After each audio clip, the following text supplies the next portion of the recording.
Daisy Jail Farm Park, first one of its kind in India, now in Hyderabad. 50% discount on Magic Pass.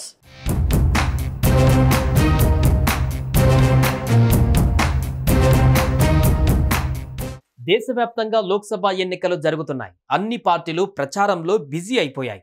తెలంగాణలోనూ ఇప్పటికే అన్ని పార్టీలు అభ్యర్థులను ప్రకటించి ప్రచారంలో దూసుకువెళుతున్నాయి.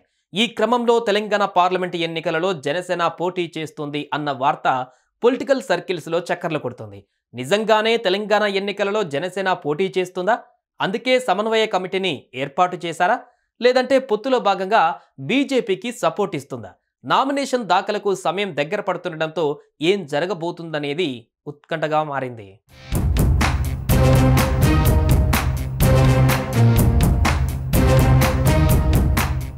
ఆంధ్రప్రదేశ్ ఎన్నికలలో జనసేన పార్టీ 22 అసెంబ్లీ 2 పార్లమెంటు స్థానాలలో పోటీ చేస్తోంది.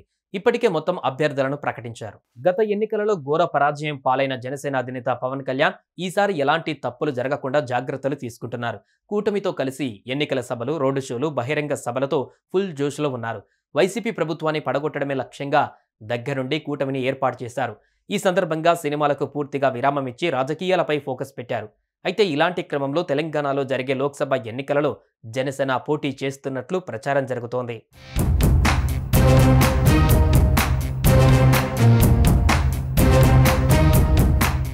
రెండు 2023 తెలంగాణ అసెంబ్లీ ఎన్నికలలో పలుచోట్ల జనసేన పోటీ చేసింది. అయితే ఎక్కడా గెలవలేదు. కానీ మిత్రపక్షం బీజేపీకి సపోర్ట్ ఇచ్చింది. ఇలాంటి తరుణంలో మరికొన్ని రోజులలో తెలంగాణలో జరగబోయే పార్లమెంటు ఎన్నికలలో జనసేన పోటీ చేస్తుందంటూ ఊహాగానాలు మొదలయ్యాయి. పార్లమెంటు ఎన్నికల నేపథ్యంలో జనసేన చీఫ్ పవన్ కళ్యాణ్ కీలక నిర్ణయం తీసుకున్నారు. పార్టీ తరపున సమన్వయం కోసం ఓ కమిటీని నియమించారు. మంగళగిరిలో జరిగిన పార్టీ సమావేశంలో ఈ నిర్ణయం తీసుకున్నారు.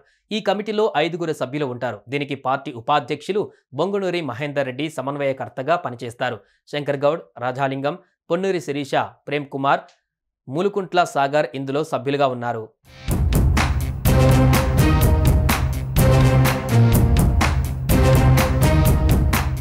అనూహ్యంగా తెలంగాణ లోక్సభ ఎన్నికలకు సంబంధించి సమన్వయ కమిటీని ఏర్పాటు చేయడంతో జనసేన పోటీ దాదాపు ఖాయమైనట్టు తెలుస్తోంది. ఎన్డీఏ కూటమిలో భాగంగా ఏపీలో పోటీ చేస్తున్న జనసేన తెలంగాణలోనూ పొత్తులో భాగంగానే పోటీ చేస్తుందా అనేది తెలియాల్సి ఉంది. అసెంబ్లీ ఎన్నికలలో బీజేపీతో పొత్తులో భాగంగా 8 స్థానాలలో పోటీ చేసి ఓటమి పాలైంది. మరి లోక్సభ ఎన్నికలలో పోటీ చేసి తెలంగాణలో ఖాతా ఓపెన్ చేస్తుందా అనేది వేచి చూడాలి. అయితే ఇప్పటి వరకు 17 లోక్సభ స్థానాలకు గాను ఒక్క నియోజకవర్గానికి కూడా అభ్యర్థులను ప్రకటించకపోవడం గమనార్హం. నామినేషన్ ప్రక్రియకి ఇంకా కేవలం 5 రోజులు ఉంది. ఇలాంటి సమయంలో ఈ సమావేశం ఏర్పాటు చేయడం పైన సర్వత్రా ఆసక్తి నెలకొంది. మరి జనసేన ఈసారి ప్రత్యక్షంగా పోటీలోకి దిగుతుందా, లేక గతంలో లాగా ఇతర పార్టీలతో పొత్తులో బరిలోకి దిగుతుందా చూడాలి.